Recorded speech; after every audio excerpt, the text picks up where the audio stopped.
আসসালামু আলাইকুম। আশা করি আপনারা সবাই অনেক ভালো আছেন। আমি আজকে আপনাদের সঙ্গে একটা মজাদার ভর্তার রেসিপি শেয়ার করব।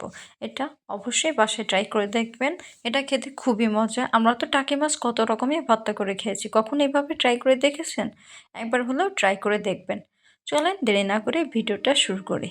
এখানে আমি 4টা মাছ নিয়েছি, টাকি মাছ। 4টা মাছ আমি মাঝখান থেকে কেটে সুন্দর করে ধুয়ে এখন তেলের ভিতর দিয়ে দেব। তেলের ভিতর দেওয়ার পর এখানে আমি 1 মিনিট মতন ভেজে নিব। 1 মিনিট মতন ভেজে নেওয়ার পর এ পর্যায়ে আমি একটু হলুদের গুঁড়া দিয়ে দেব। হলুদের গুঁড়া দেওয়ার পর এখানে তেলের সঙ্গে ভালোভাবে মিশিয়ে নিতে হবে। আমি এখানে এই যে ভালো করে মিশিয়ে নিচ্ছি। এখানে ভালোভাবে মিশিয়ে নেওয়ার পর এ পর্যায়ে আমি ঢাকনা দিয়ে ঢেকে দেব, যাতে করে মাছটা প্রপার সিদ্ধ হয়ে যায়। আমি এখানে 2-3 মিনিট ঢেকে দেওয়ার পর দেখেন মাছটা সিদ্ধ হয়ে আসছে। এই পর্যায়ে আমি এখানে একটা চামচের সাহায্যে কাঁটাগুলো বের করে নেব। অবশ্যই আপনার কাঁটা চামচ বা চামচের সাহায্যে এটা বের করবেন, নাইলে এটা অনেক গরম আছে, এটা হাতে বের করতে গেলে হাত পুড়ে যেতে পারে। এই পর্যায়ে দেখেন আমি কাঁটাগুলো বেছে নিয়েছি। এখন আমি রসুনের কোয়া দিয়ে দেব।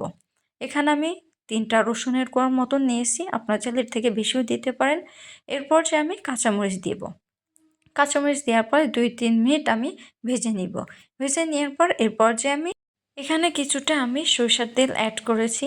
সরিষার তেল দেওয়ার পর এখানে কিছুটা পেঁয়াজ কুচি দিয়ে দেব। পেঁয়াজ কুচি দেওয়ার পর এটা ভালোভাবে ভেজে নিতে হবে। দেখেন এরকম ভেজে নিতে হবে। ভালোভাবে ভেজে নেওয়ার পর এটা ঠান্ডা হয়ে গেলে আমি মরিচগুলো আলাদা করে বেছে নিয়েছি। নেওয়ার পর এখানে সামান্য একটু লবণ দিয়ে মরিচগুলো ভালোভাবে মেখে নিতে হবে। এখানে মরিচগুলো ভালো করে মেখে নেওয়ার পর সবগুলোর সঙ্গে এখন আমি ভালো করে চটকে নেব। এখানে আমি একটু তেল দেয়নি, কারণ এখানে আমি অনেক পরিমাণে তেল ব্যবহার করছি। আমি আগে সরিষার তেল দিয়ে রেখেছি, এর জন্য আমি আর এখানে কোনো তেল দিইনি। আপনারা চাইলে এখানে তেল দিতে পারেন। আপনারা চাইলে এখানে কিছুটা ধনেপাতা দিতে পারেন। এখানে ধনেপাতা দিলে অনেক মজা লাগবে। আমার বাসায় ধনেপাতা শেষ হয়ে গিয়েছিল, এর জন্য আমি ধনেপাতা দিতে পারি নাই। এরপর যে আমি এগুলো ভালোভাবে মাখিয়ে নিব। এই তো আমাদের ভর্তা তৈরি হয়ে গেল।